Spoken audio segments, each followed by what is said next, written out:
De volta aqui com vocês para a nossa segunda parte da aula de hoje, nossa aula de lógica de programação.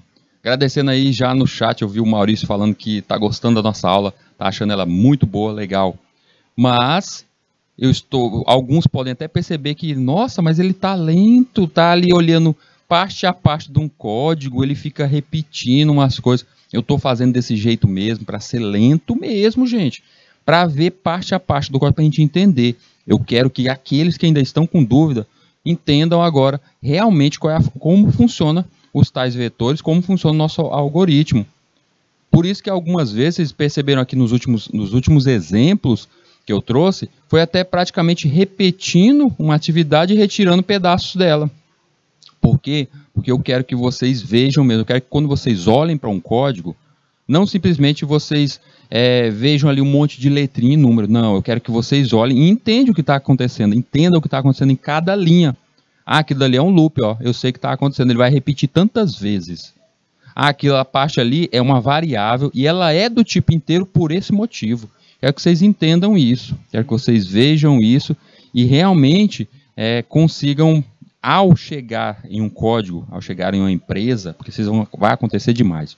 Aconteceu comigo e vai acontecer com vocês. Você chega numa empresa, é um novo desenvolvedor ali dentro, e aí lhe entregam vários códigos, já prontos, porque a empresa não nasceu quando você entrou. Então já tem um monte de programa pronto. E o que você tem que fazer? Sair lendo aqueles códigos e entendendo o pensamento do último desenvolvedor, que na sua maioria das vezes não cria uma documentação para te explicar, olha, aqui diz isso, aqui faz aquilo. Cria comentários dentro do código para dizer isso está acontecendo aqui, não faz nada disso. Aí você tem que entender mesmo, você tem que olhar ali e entender a lógica daquela coisa. Ver um laço e entender por que aquele laço está ali. Ver um comando como aquele dali, o system color, e entender, pô, system color, eu estou entendendo o que ele faz, ele está colorindo tudo que está sendo mostrado em tela. E esse F aí, F3, ele está colorindo o fundo e a parte da frente, as letrinhas. É isso que eu quero que vocês entendam passo a passo, ok?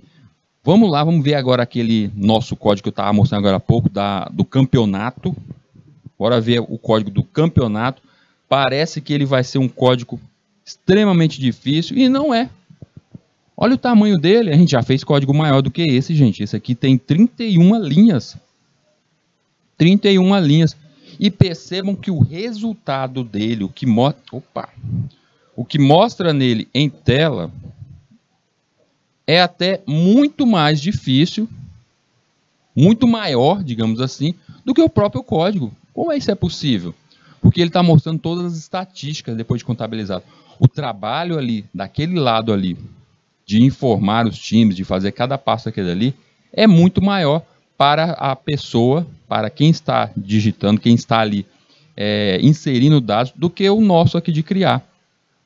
Para vocês terem uma ideia, como ali daquele lado, o lado do cliente é bem maior, eu quero já mostrar para vocês o seguinte, eu falei ali no código, estava dizendo que quantidade de times, você coloca a quantidade de times, e aí cada time tem 11 jogadores, 11 jogadores, e a gente não está nem contando reserva nesse time de futebol, né, gente? 11 jogadores. Aí o que eu fiz? Eu tomei a seguinte liberdade de modificar, vocês vão perceber, nessa linha, principalmente nessa linha, que eu modifiquei, ao invés de ter 11, o looping seguir para 11 jogadores, eu baixei isso para 3. Tanto que está aparecendo ali 3 jogadores, só 3 jogadores, porque senão ia ter 11 jogadores, aí depois ia ter a média de idade, aí ia ter 11 de novo, ia ter esse monte. Não, gente, eu não quero, não ia nem caber aqui na nossa tela, por isso eu diminuí. Mas basta você... eu quero usar esse código bem aí para o nosso campeonato de futebol aqui no nosso bairro. Vou usar ele, esse mesmo código aqui, vou implementar umas coisas nele, umas novidades, e vou usar esse mesmo código aí no nosso dia a dia. O que eu tenho que fazer? Só aumentar de 3 para 11. Tem os reservas, então eu vou incluir um looping para os reservas. Você pode fazer isso também. Mas vamos entender aqui o que esse código aqui está fazendo no passo a passo. Primeiro ali, linhas 1 e 2, bibliotecas. Chamei só as bibliotecas bem básicas, não quis colocar nada como biblioteca para caracteres especiais, nada mais. Eu diminuí bem o código aqui, deixei ele bem conciso. Linha 3, a nossa função main chamando o nosso inicial do programa. Na linha 5, eu saio colocando todas as variáveis. Hildo, você disse que eu tenho que sair olhando problema a problema e resolvendo. Logo de início eu tenho que colocar todas as variáveis, vetores, tudo ali. Eu não vou saber todo se eu não pensar no programa como um todo. Gente, vocês podem incluir. Tá aqui, ó, linha 5. Digamos que na linha 5 eu tenho essas variáveis bem que foi criada. A I, a J, a N, ID, soma ID, ID menor e soma peso. Chega lá na frente e eu percebo, ei, faltou uma, ó. Você vai lá, inclui ela, coloca ali vírgula e inclui mais uma. É construção passo a passo. Vocês não precisam lembrar de todas elas. Aí eu criei na linha 6 algumas variáveis do tipo float. Porque elas vão trabalhar em cima de porcentagem, ou seja, ela vai ter vírgula, casas decimais depois da vírgula. Ela vai ter isso. Então eu mudei ela para float. Eu posso mudar no meio do caminho aqui. Eu criei a variável média do tipo int. Aí eu percebi, ei, média não é para ser int não, é para ser float. Vai ali, troca ela, arranca ela lá de cima e coloca ela embaixo como float. Professor, você disse que depois de uma variável, um vetor criado, eu não posso mudar o seu tipo. Não pode se ele já estiver com dados incluídos. Se lá no futuro você estiver trabalhando para que esses dados fiquem armazenados em uma base de dados que você já tem incluído. A gente está na construção. A cada execução, ó, eu preenchi, vocês estão vendo aí no canto aí, preenchi vários dados desses jogadores, nesses dois times, e saiu essas estatísticas. Isso aí está armazenado onde? Está armazenado nesses vetores, na memória RAM. O que acontece com a memória RAM quando a gente reinicia? Apaga tudo. Isso aí não vai ficar guardado, gente. E é por isso que vocês podem editar quantas vezes quiser. Vocês não podem fazer isso no dia que você entregou esse teu projeto aqui, esse teu trabalho para o teu cliente. Isso aí está sendo armazenado no banco de dados.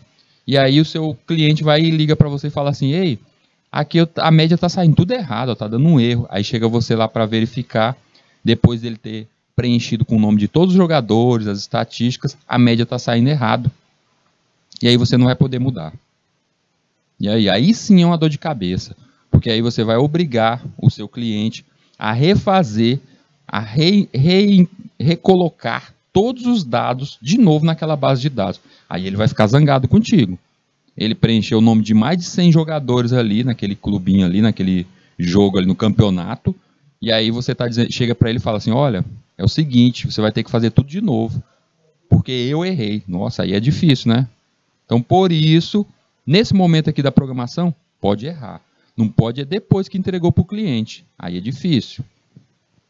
Então, eu criei ali algumas variáveis tipo int, algumas do tipo float, e vamos entender como cada uma delas funciona.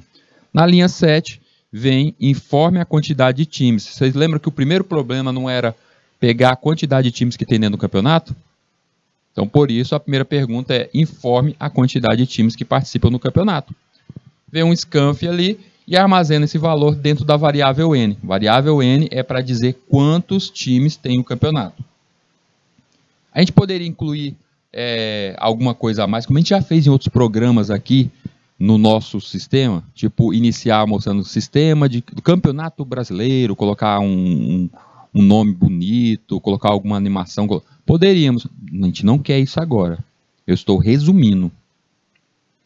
E aí vem o nosso primeiro loop, o nosso primeiro laço ali na linha 9. Na linha 9 eu tenho um i que começa com 1 e ele vai crescer esse i até o valor menor ou igual a n. Quem é o n? O n não é o número de times.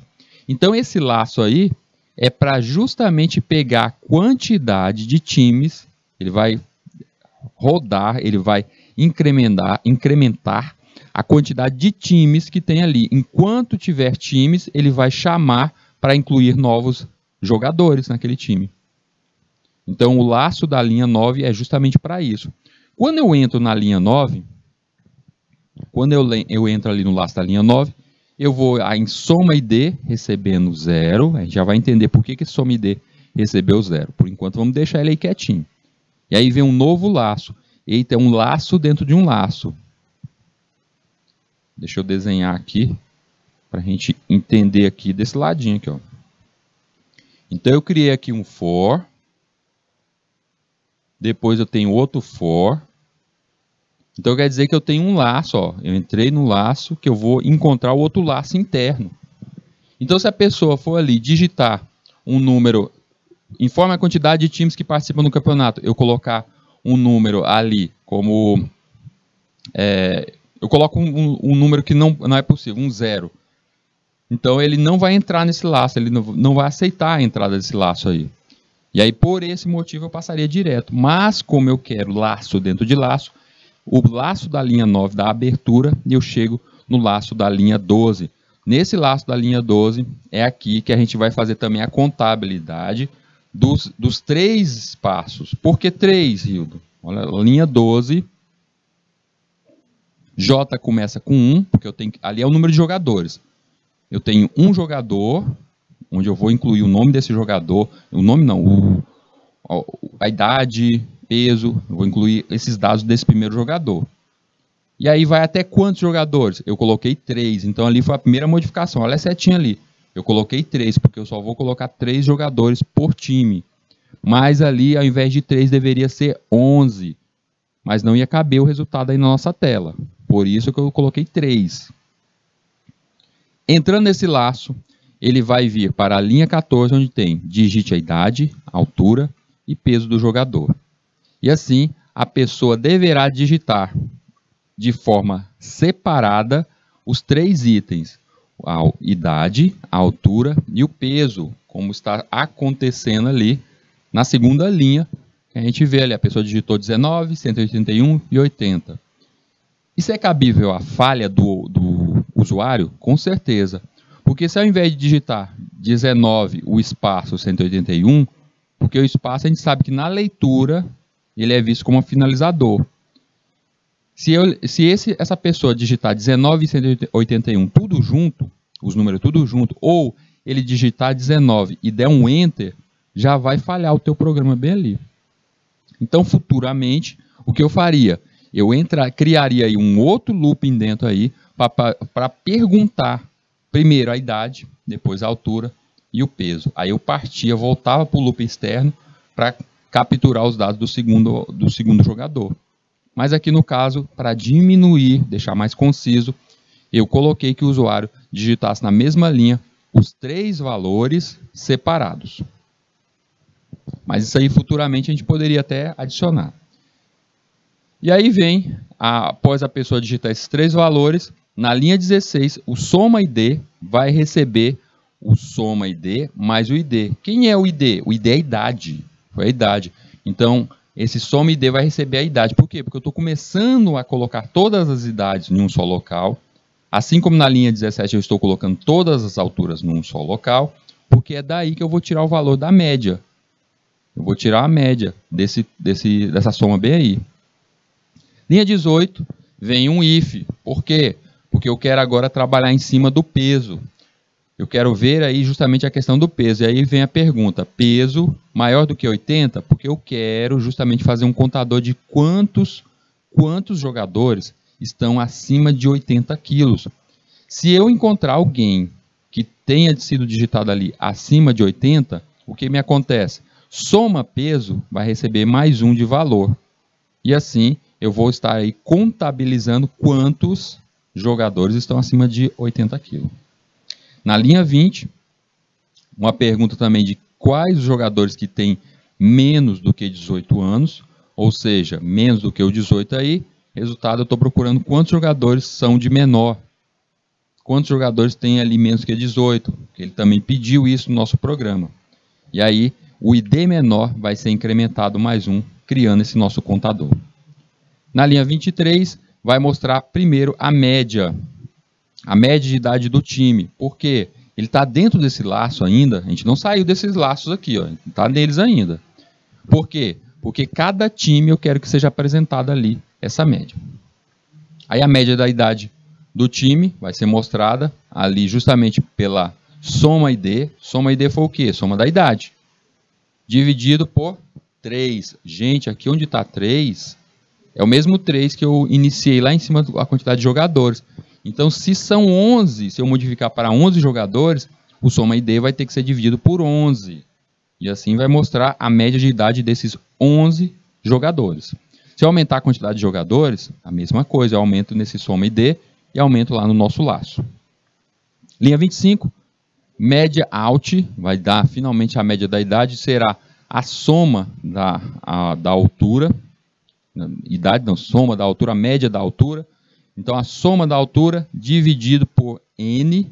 N é o quê? O número de times multiplicado por 3. Por que 3? Porque eu coloquei só 3 jogadores. Deveria ser 11.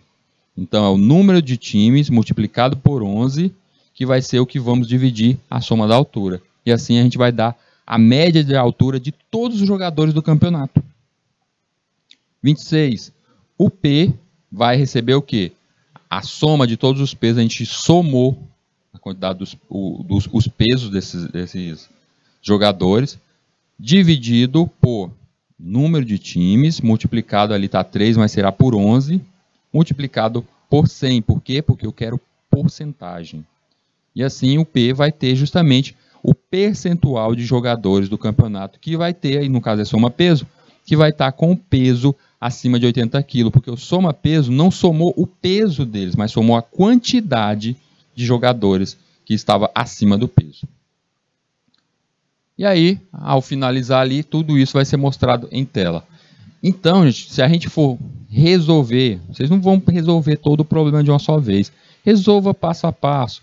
Ah, você consegue criar um looping que pega somente a idade de jogadores, de 3 jogadores de um time? Consigo. Consegue de 2 times? Aí você vai aumentando o seu nível.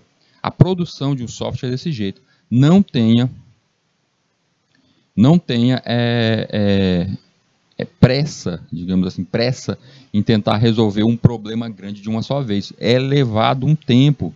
Não é à toa que quando a gente vai responder, a gente pega um trabalho, eu vou criar um site, eu vou criar um sistema, a gente tem um cronograma a ser respeitado. Não é simplesmente eu entrego quando terminar. Não, você planeja justamente quanto a isso. Um programa como esse daqui, do jeito que está aqui, vocês no inicial agora, vocês estão iniciando o mundo da programação, para vocês fazerem um desse daqui, vocês gastariam pelo menos umas 3 horas, tranquilo, 3 horas fazendo isso aqui em cima, olhando, tudo mais, de passo a passo, quebrando isso em pedaços menores até construir. 3 horas contínuas na frente da tela. Aí você vem e me diz assim, nossa, Rido, 3 horas contínuas, eu que estou iniciando, eu levaria esse tempo. É muito tempo, realmente é muito tempo, mas imagina se, aí temos um código de 30 linhas, imagina um código bem maior, um site, por exemplo. Quanto tempo você levaria para criar tal site? Então, tudo isso a gente já tem que ter em mente, até em comparação com outros projetos, para criar o nosso cronograma, para gerar o nosso cronograma. E aí falando assim, você está dizendo hora de trabalho, eu gastaria 3 horas de trabalho para fazer isso aí. Se vocês, eu já falei aqui para vocês de alguns sites que contratam programadores para freelancer, fazer freelancer. Um exemplo é o Jobs, o site Jobs. Lá no site Jobs você encontra fácil, tipo, programador JavaScript, paga-se por hora, $100. $100 está equivalente ao quê, gente? $100 é equivalente hoje a uns R$500. 1 hora de trabalho seu vai valer mais ou menos isso. Aí como é que ele sabe que eu fiquei 1 hora na frente do computador fazendo isso? Não é que ele vai contabilizar a sua hora você trabalhando. Mas é algo como isso. Tipo, esse trabalho aqui, para vocês, eu disse, olha, leva 3 horas para fazer esse trabalho bem aí. Eu colocaria 3 horas. Professor, eu levei foi 2 dias. Aí o outro vem e me diz assim, professor, eu levei foi 1 semana para fazer. Mas um programador que entenda, que consiga planejar do jeito que eu mostrei aqui, passo a passo, ele de trabalho árduo, ele levaria 3 horas. Então, nesse caso, se eu fosse o contratador de vocês, eu diria o seguinte, o desafio é esse, a média é 3 horas e eu pagarei $100 por hora, ou seja, $300. Então eu pagaria R$1.500 para você fazer isso aqui. Aí lá vem você, mal levei 1 semana, R$1.500 para 1 semana ainda tá bom, não tá não? Então a vida de desenvolvedor é boa, gente, é boa. Você pode mesmo trabalhar, mesmo da sua cidade aí fazendo esse tipo de coisa. É só com a linguagem C? Não, depende da linguagem. Eu falei aí esse valor, para alguns projetos existem variações de nível de dificuldade, e tipo de linguagem. Mas existem algumas linguagens, como por exemplo, uma linguagem que é cara, que é cara mesmo, a hora é mais cara. Depois dá uma olhada, gente. Vamos lá em sites como o Jobs e dá uma olhada quanto é que está valendo a hora de um programador. Na linguagem C++, por exemplo, você participar de um projeto, a sua hora lá está custando mais ou menos isso aí, uma faixa de $100. Então, dá para ganhar a vida fazendo isso, programando? Com certeza. Você é obrigado a sair da sua cidade? De jeito nenhum. Você não é obrigado. Essa é uma das melhores áreas que nós temos, gente. Bora partir para a matriz? Bora entender um pouquinho da matriz, já que a gente falou tanto de vetor, vamos entender agora um vetor com duas dimensões. Vamos entender os seguintes problemas em um algoritmo. Ler 5 notas de 7 alunos, identificados por um número entre 0 e 6. Calcular a média de cada aluno e, após imprimir as notas e médias dos alunos, classificados pela média. Aí a gente pensa assim, peraí, ele quer 5 notas de 7 alunos. Então eu tenho que cadastrar, vou ter cadastrado 7 alunos, cada um deles vai ter suas devidas notas, cada aluno vai estar identificado por um número, que vai estar de 0 a 6, é o seu índice. A gente já vê que ali, índice é o vetor, ó. 7 alunos, 0 a 6, é um vetor. 5 notas, cada aluno vai ter as 5 notas. E aí a gente ainda vai fazer um cálculo da média de cada aluno desse pelas suas notas. Aí com isso a gente percebe o seguinte, se eu for resolver isso sem uma estratégia de vetores, matriz, o que eu usaria? Pelo menos 42 variáveis simples. Dá para resolver isso só com variáveis? Dá. Todo e qualquer problema, todo e qualquer algoritmo que você resolve com vetor, você conseguiria resolver isso sem uso de vetor, só com variável. Por quê? O vetor não é nada mais do que um monte de variável colada uma na outra. O problema é que dá muito mais trabalho. O código vai ficar muito maior. Essa é a problemática. O vetor é para otimizar, facilitar a tua vida como desenvolvedor. Então, é possível resolver esse exercício aí com variáveis, só variáveis? Daria essa média bem aí de 42 variáveis. Mas e se eu utilizar vetores? Eu vou utilizar 7 vetores, não são 7 alunos? E cada aluno, um por aluno. Cada aluno vai ter suas notas e eu posso gerar a média. No primeiro eu coloco as notas do aluno e vai ter ali a questão da média. Então eu coloco um vetor para cada aluno, cada qual com 6 elementos, são as 5 notas mais a média. Não posso fazer isso? A última posição vai ter justamente a somatória dividida pela quantidade das posições anteriores, pelas 5 notas, e aí vai dar a média. Então cada aluno eu consigo incluir em um vetor e colocar suas notas em média. Então vai ter algo parecido com isso. Eu tenho ali os meus 7 vetores, onde cada um desses vetores pertence a um aluno. E aí cada um deles tem ali as 6 posições, ou índices que vão de 0 a 6, como a gente vê aqui, ó, de 0 a 6. E cada um deles eu vou incrementar ali uma nota, eu saio colocando a nota do seu aluninho, nota 7, nota 6, nota 8, 9, mais um 7. E aí eu vou incluindo de um a um desse jeito aqui, em cada um desses índices, um aluno. Como é que o aluno é reconhecido? Ele é reconhecido pelo índice. O aluno que tem posição 0, índice 0 ali, vetor 0, ele é o primeiro aluno. Esse primeiro aluno, ele está cadastrado como o aluno Alberto. Aí o segundo aluno está cadastrado como o aluno a Bianca. Tá cadastrado como a Bianca. E assim por diante. O terceiro aluno é o Carlos e assim por diante. Então cada aluno teria um vetor único para ele, para incluir essas notas. E por fim, a última posição, dar a sua média. Mas vamos pensar da forma correta. Se eu tenho... É só pensar aqui, gente. Eu tenho cada um desses vetores que são variáveis coladas com suas notas. Por que eu não posso colar esses vários vetores um em cima do outro? Por que eu não posso fazer essa colagem? Se eu tenho um vetor ali, 0, um vetor 1, um vetor 2, eu posso fazer que isso seja justamente um vetor multidimensional, que ele vai crescer tanto na horizontal quanto na vertical. Então, nesse caso aqui, a representação espacial seria algo como isso. Cada elemento dessa matriz necessita de 2 índices para ser especificado, notas, e, portanto, ele é uma matriz bidimensional. Então, quando eu quiser procurar algo, tipo, eu quero a terceira nota do aluno Alberto. Quem é o Alberto? O Alberto é o 0. Ah, então é a terceira nota, o Alberto é o 0, está ali. E eu quero a terceira nota está no índice 2. Então a nota do Alberto que eu estou procurando é essa daqui. Essa terceira nota. E assim vai. E é desse jeito aí que vocês estão vendo agora. A matriz é perfeição no banco de dados. Se vocês entendem vetor e conseguiram agora perceber que a matriz nada mais é do que um monte de vetor, um em cima do outro, coladinho um em cima do outro, um vetor do tipo bidimensional, ele pode ser considerado na vida real como aquela caixinha de ovos. Caixinha de ovos que você vê, chegou lá, aquela cartelazinha de ovos. Ah, então a cartela de ovos eu posso considerar como se fosse uma matriz? Pode. Eu quero o ovinho que está na primeira linha, na terceira posição. Está ali, ó, número 8, é a terceira nota do Alberto. Então é a mesma forma, gente. Então você aí, ah, professor, em casa eu estou sem computador. Eu não vejo a computação, eu não vejo a informática em meu dia a dia.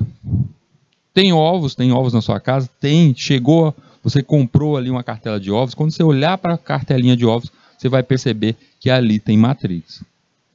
No dia que você jogar aquela dama, tá jogando uma damazinha, um xadrez, é outra coisa também que tem ali a matriz. Cada posição, cada casinha daquela é uma posição dentro dessa matriz. Então basta que a gente entenda o seguinte: a primeira posição, quando eu chamo o meu vetor, tá? Chamei meu vetor, tá lá meu vetor, notas. Digamos que eu chamei a conjunção, todos esses vários vetores coladinhos, um em cima do outro com o nominho dos meus alunos, cada um deles vai ser, todos eles vão ser colados e eu vou chamar isso tudo como um só vetor multidimensional e vou chamá-lo de notas. Se eu chamar ali posição, eu quero a posição 0, primeiro 0, 3. Vou chamar aqui, ó, notas 0, 3. Aí, notas 0, 3. Se tem 2, tá, os colchetes daquele tem 2, então logo eu tô dizendo que é uma matriz. Se só tem um, é um vetor. A primeira posição, esse zerinho aí, ele está dizendo o quê? Ele está dizendo que é o vertical, é a coluna. Qual é a coluna ali? É o 0. E o comprimento, ou seja, o horizontal, 3. Então ele está dizendo ali, ele está chamando a posição com a notinha do Alberto ali, o 8 que ele tirou.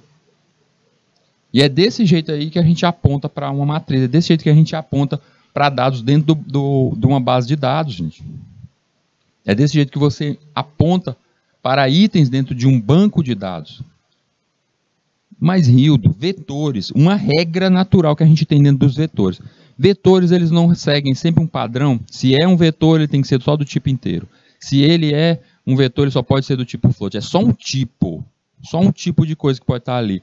Como é que eu vou incluir dentro desse banco de dados, se você está dizendo que uma base de dados, ela tem os dados de um aluno, como é que eu posso incluir que aquilo dali, eu vou incluir o nome do aluno, que é um tipo string, e as notas, que vai ser do tipo float ou inteira.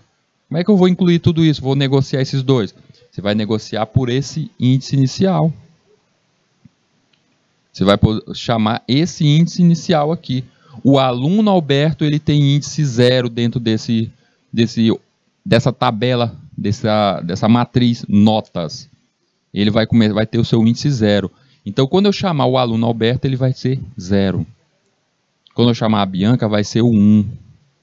E é assim que eu emendo. Ou seja, eu crio duas tabelas ou matriz. Vamos chamar de matriz, não vamos passar para a tabela não, que a tabela vai ser só o banco de dados. Mas é matriz do mesmo jeito. Só muda o nome. Eu crio dois duas matrizes. A primeira matriz eu vou inserir o quê? Eu vou inserir o nome dos alunos. Então, se eu estou inserindo o nome dos alunos, a primeira posição vai ser do Alberto e a primeira posição começa a contagem com 0, não é isso? 0. A segunda posição vai ser da Bianca, que vai ter o quê? Posição 1, o índice 1. E aí basta eu relacionar com o índice da segunda tabela que eu estou criando, ou o índice da nossa segunda matriz, o 0 e o 1. E assim fica essa correspondência, essa ligação. Entendeu como é que funciona isso lá no banco de dados? O quão grandioso é o uso da matriz aqui para nós? Então, outra forma de apresentação de uma matriz bidimensional é assim, eu chamando a matriz como um todo, notas. No caso, essa minha matriz eu nomeei ela como notas. Se eu chamar só notas, chamei lá, quero matriz notas.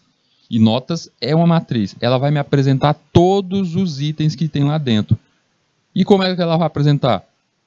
Ela vai apresentar coluna. Lembra que o primeiro é coluna? Coluna, primeiro item. Coluna, segundo item. E assim por diante, até chegar à sua finalização.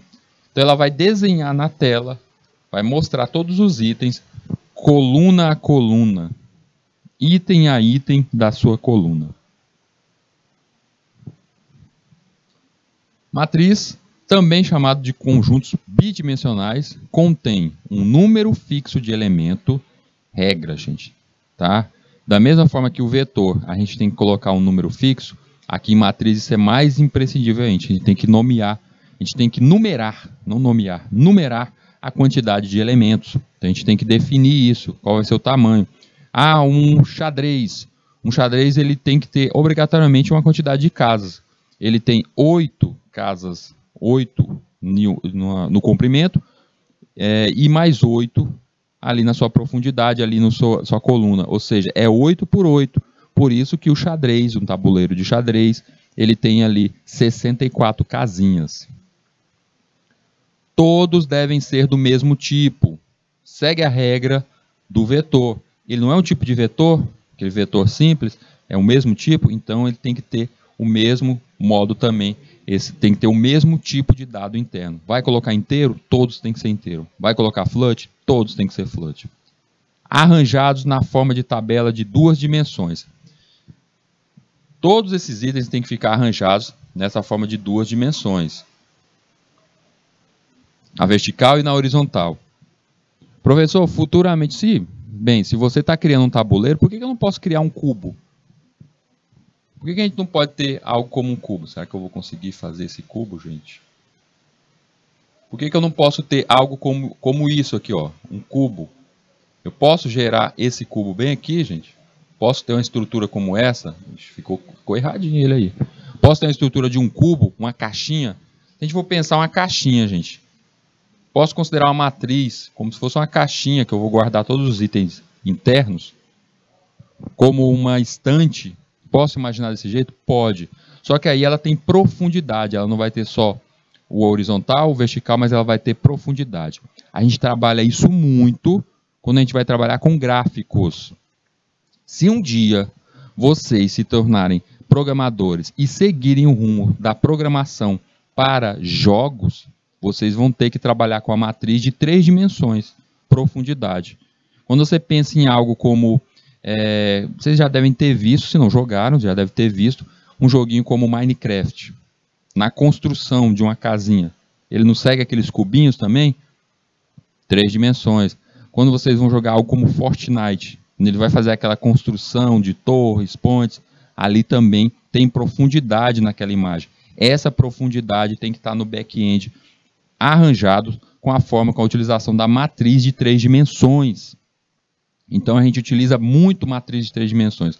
Mas, como a gente está saindo de uma só dimensão, o vetor, e passando para 2 dimensões, deixa quieto isso aí, professor. Deixa quieto essa 3 dimensões aí, profundidade lá para frente. Quando a gente chegar lá na frente, a gente vê isso. A gente vai ver que banco de dados avançados eles seguem esse caminho aí da matriz de 3 dimensões, mas ainda não é o momento. Vamos entender que isso vai chegar a esse ponto, mas por enquanto vamos entender só com as 2 dimensões, que é, sem dúvida nenhuma, uma das mais usadas para dados simples.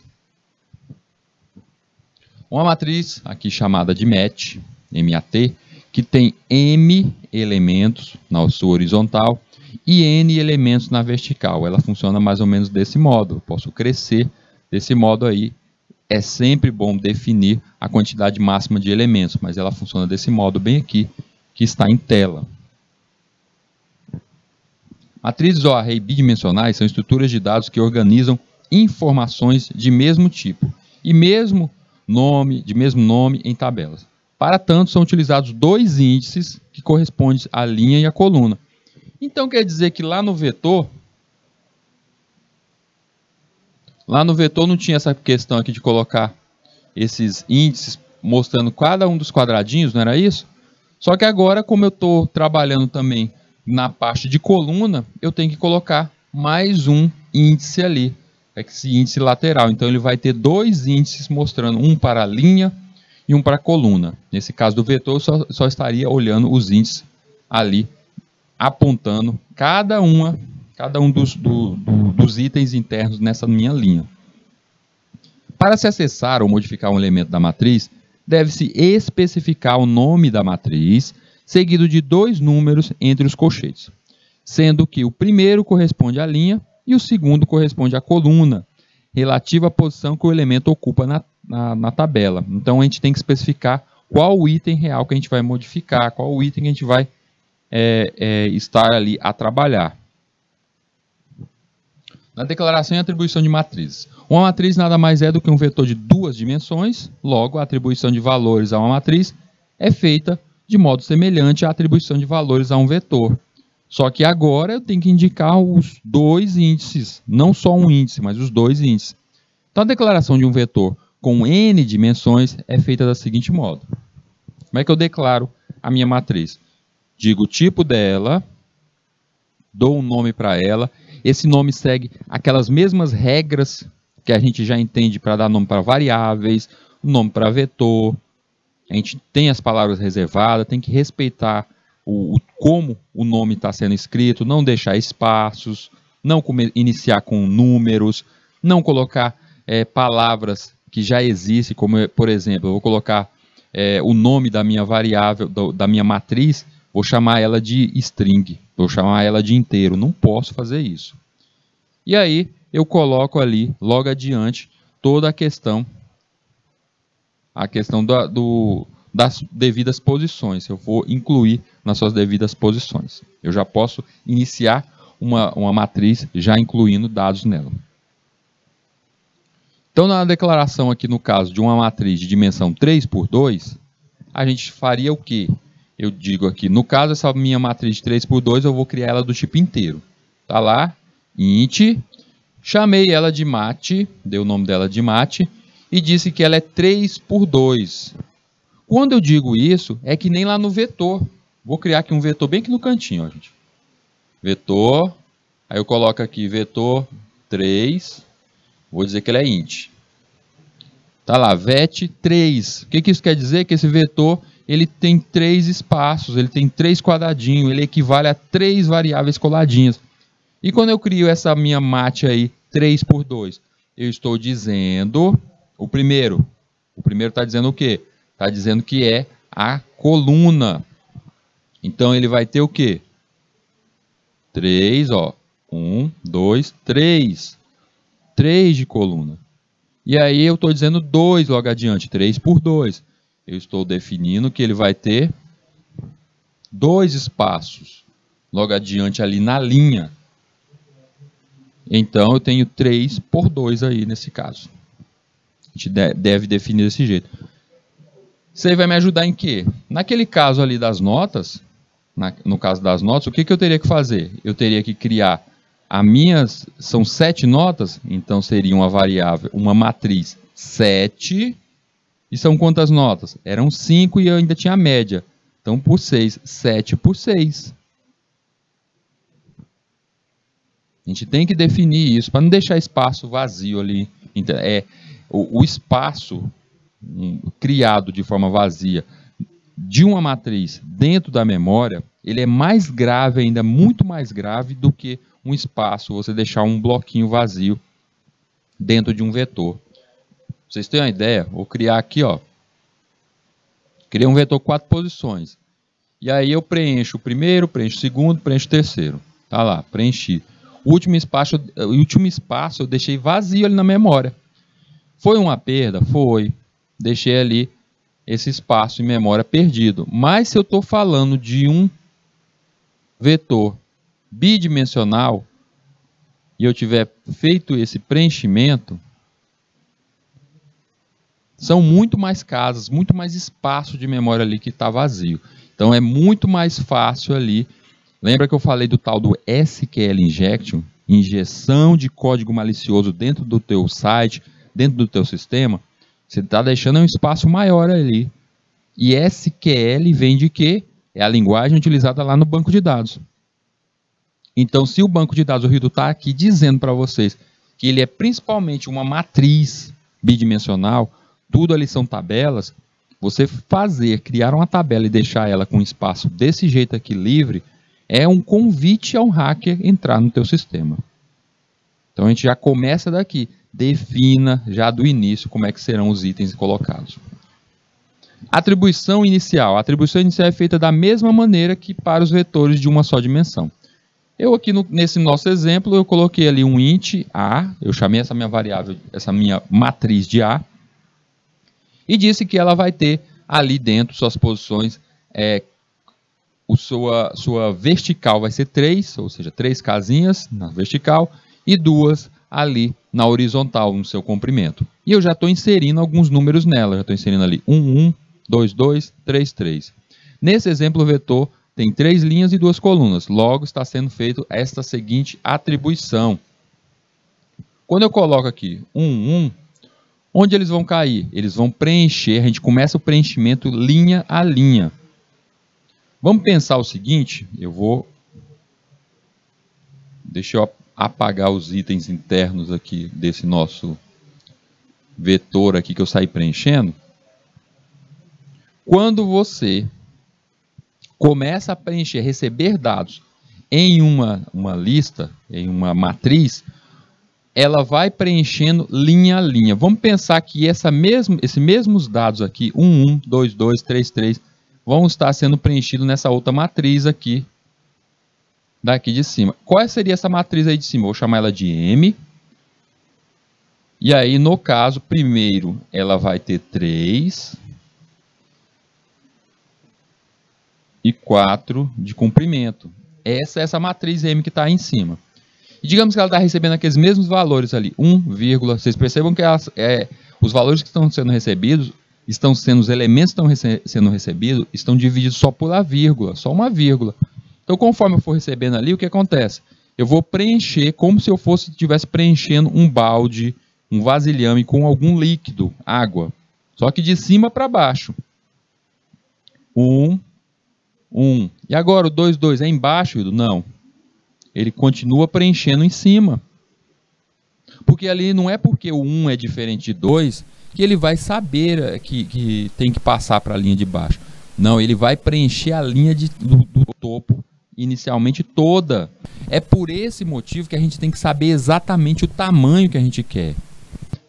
Porque os itens que vão estar ali correspondendo à quantidade de casinhas que vão estar liberadas tem que ser o equivalente. E aí eu saio preenchendo o resto aqui, ó. 3, 3. Na nossa matriz aí, matriz M, 3 por 4, o preenchimento dos dados ficariam daquela forma ali no topo, gente. E é por isso que a gente tem que ter essa ideia de como exatamente preencher esses itens. Tá ali logo embaixo, como no caso 3 por 2, como ficou.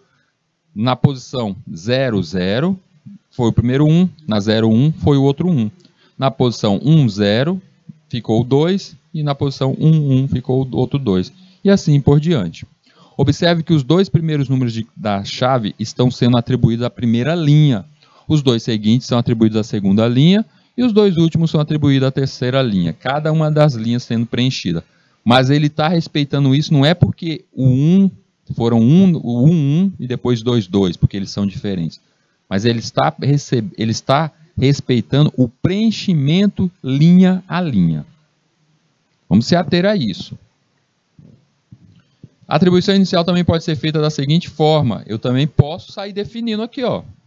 Ah, eu não vou colocar todos os itens lá já separado por vírgula, todos juntos. Não. Eu posso sair definindo que nem eu mostrava lá no vetor. Colocando aqui, abre a chave. Aí eu coloco os conjuntos que eu quero ali dentro. 1, 1. Ou seja, abre chave, coloca 1, vírgula, 1 e fecha essa chave. Aí vírgula para separar esse conjunto. Aí eu vou para o próximo. Ou seja, separando conjunto a conjunto. Observe que agora existe uma separação linhas, sendo 1, 1, relativo à primeira linha, 2, 2 à segunda linha, e assim por diante. Hildo, faz agora essa demonstrativa aí, com aquele mesmo caso lá, que a gente estava ali agora há pouco, daquele vetor. Se eu armazenasse nesse vetor os itens daquele modo ali separado, o que acontece agora com as chaves? Porque agora eu estou dizendo que os primeiros elementos, o 1, 1, eles vão estar na primeira linha, porque eu separei eles com chave. Agora sim, vai ficar desse jeito aqui, ó. 1, 1, 2, 2, 3, 3. E os outros dois ali, espaços ali, ficou vazio, ele não colocou nada. Se essa inserção fosse direto por código SQL lá no banco de dados, vocês vão perceber que nesse momento ele daria erro. Porque ele exige nenhuma inserção lá no banco de dados, quando a gente estiver lá no banco de dados. Por enquanto a gente está na linguagem aqui, na linguagem C. Lá no banco de dados, se eu fizesse essa inserção desse modo, ele não aceitaria, porque ele exige que você diga, olha, a quantidade de dados que você tem que colocar tem que ser iguais ao tamanho de casa. E aquelas outras duas casinhas ali que estão vazias, você tem que dizer que você quer colocar nem que seja o null, o vazio nelas. Tem que ser colocado alguma coisa ali. Eu não vou aceitar essa bagunça aqui que você já pula para a próxima e não me diz o que é para colocar ali. Então ele exige isso de você, lá no SQL. Por que essa exigência? Questão de segurança para assegurar que o SQL Injector, aquele ataque tão perigoso, eu fico falando porque é um dos ataques mais usados por hackers no mundo, não aconteça esse tipo de coisa. Então é uma segurança natural que o banco faz para não deixar esses espaços vazios desse modo. Mas aqui, no nosso caso aqui na criação de uma simples matriz dentro da linguagem C, ficaria desse modo bem aí para nós. Na realidade, em C, uma matriz é considerada um vetor de vetores. Então, nesse exemplo aqui, nesse nosso exemplo, A é um vetor com 3 elementos, cada elemento é um vetor de 2 inteiros. O A1 é um vetor de 2 inteiros e o A1 e J, as posições I e J, é um inteiro que está colocado na posição I e J no vetor A. Então, nada mais é do que um monte de vetorzinhos colados aqui, ó. Eu tenho 3 vetores colados. Vetores de uma só dimensão colados. Acessa a modificação de valores de uma matriz. A gente tem aí uma matriz inicial e eu quero modificar os valores internos. Como é que eu faço essa modificação? Eu posso fazer justamente a operação direto desse jeito, ó, gente. Eu tenho ali, na posição 0 e 1, posição 0, vamos colocar aqui 0, 1, 2, tá? E eu vou colocar aqui a outra posição, 0 e 1. Então a gente tem que encontrar qual é a posição que a gente está falando aí. A posição, primeiro é a coluna, 0 e 1. Então ele está me procurando isso daqui, ó. Primeiro passo é você identificar quem que vai ser o modificado. 0 e 1 é aquele 1zinho ali que eu circundei.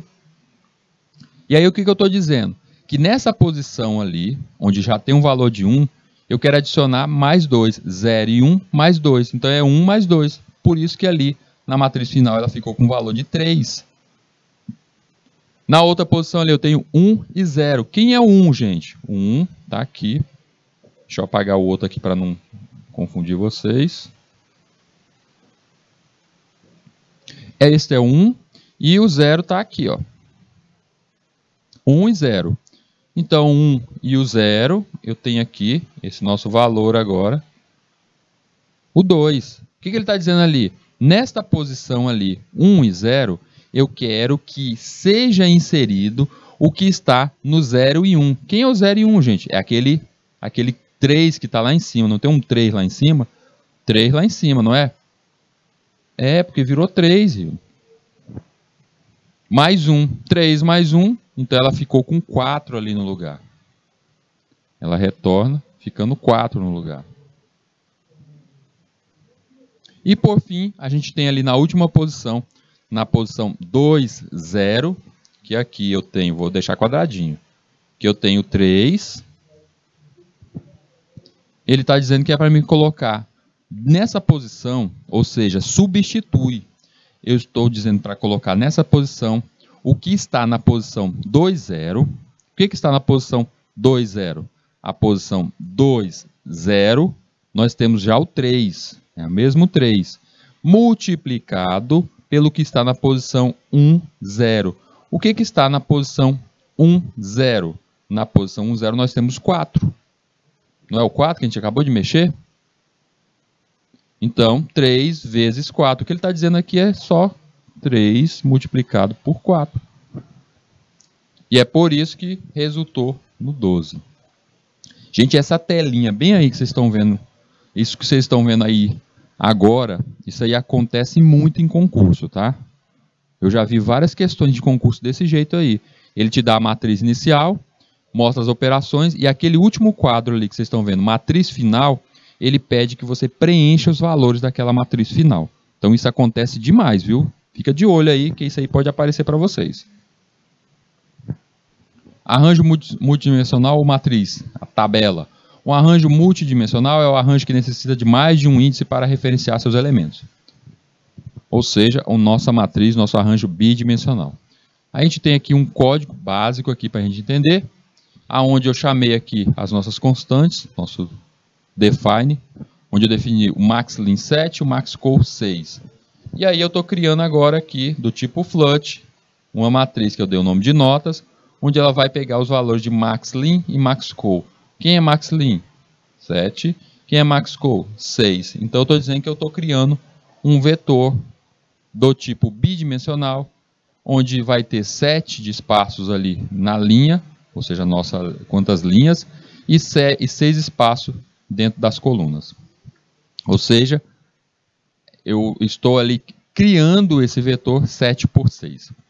Nesse vetor 7 por 6, ó, tanto que ele resumiu aqui de forma direta, se eu não quisesse colocar através de constantes. Se eu quiser acessar o elemento, se eu quiser buscar um só elemento, posso dar um print e apontar qual seria o elemento. Ó, notas na posição 1, no maxcol menos 1. Ou seja, eu estou buscando essa posição. Então, se eu chamar algo como notas, chamar um print 0, 1. Eu estou chamando ali na primeira coluna, na posição 1, eu estou chamando que mostre em tela justamente esse item, dando um print.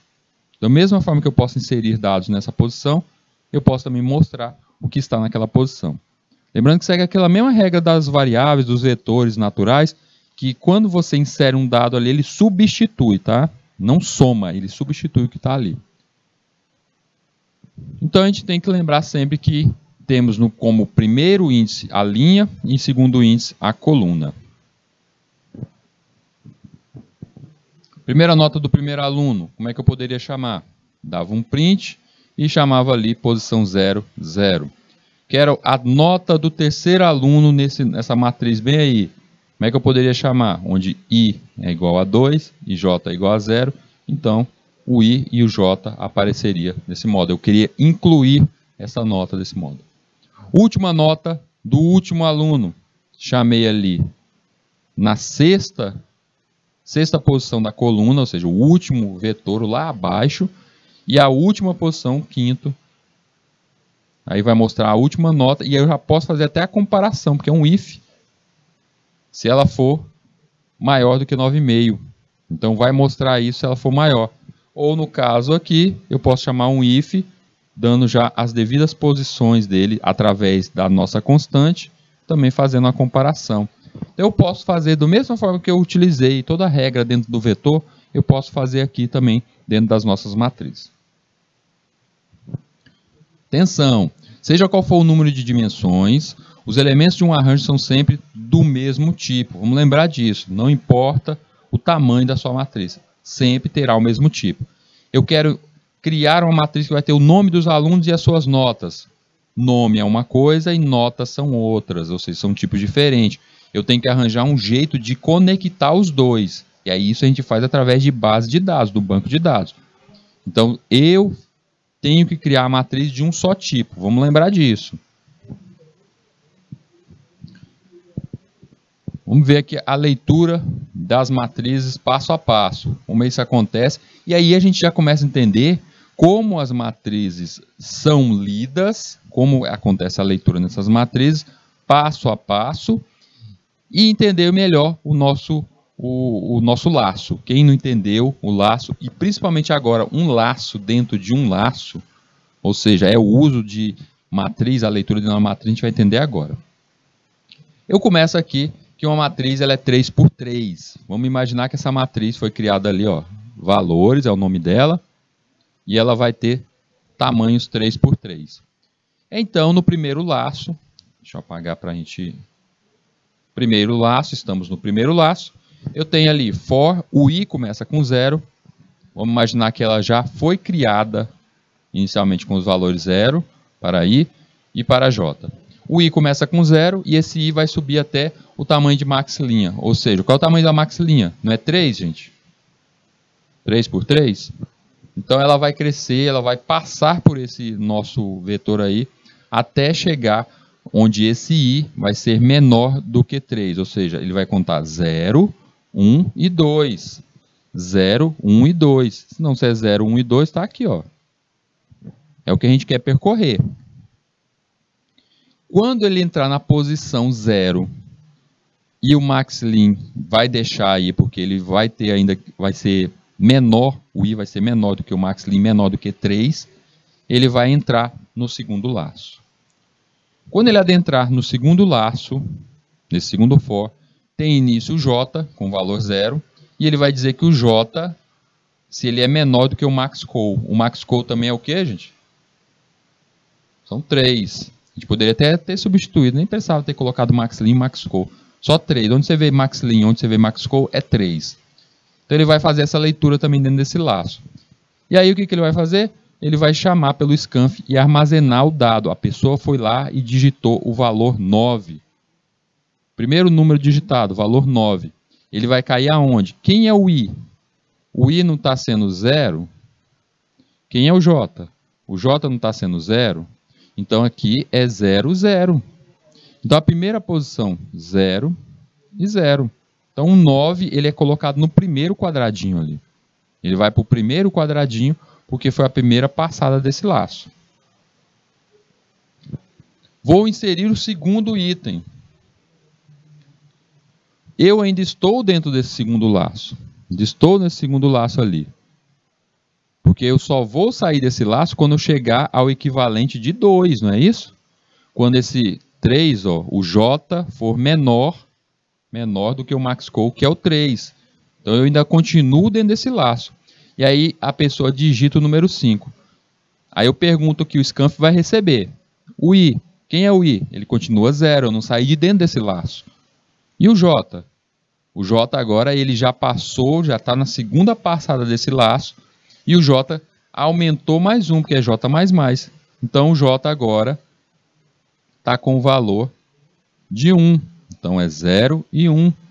Então nesta posição, que vai ser incrementada, nesta posição vai ser incrementado ali o valor que foi digitado, o nosso 5. Vamos mais uma. Então agora eu vou digitar o 7. Por quê? Porque ele está retornando o laço. Por quê? Porque o j estava com 1. Agora o j é 2. É a última passada. Então j menor do que 2. E assim a gente faz as perguntas. O i, ele continua com quanto? O i é 0. Esse aqui é o i, gente. Ó. O i está aqui. 0. E o j? O j agora está com 2. Então, nesse caso, a gente está colocando ali o valor nessa última posição da linha. E aí a gente vai passar para a próxima linha.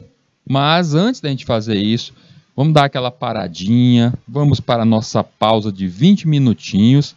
A gente dá essa descansada, essa esticada nas pernas e a gente retorna para resolver isso daqui a pouco.